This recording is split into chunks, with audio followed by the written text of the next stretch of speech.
Character AI allows user to chat with AI generated characters, but sometimes errors can occur such as the chat not uploading, app crashing, or the AI not responding properly.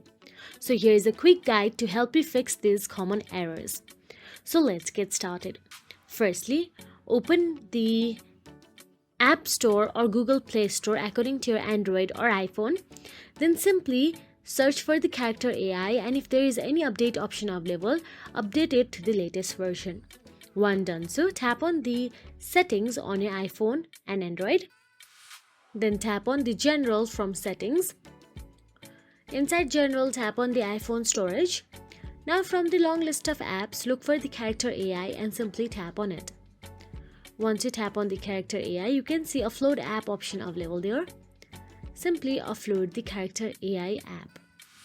What happens is it will clear the cache and it might resolve your temporary issues. Once done so, simply go to the home screen and long press on the character AI app and tap on the delete option available there and delete it. Now go to the App Store or Google Play Store and download it again and log back in.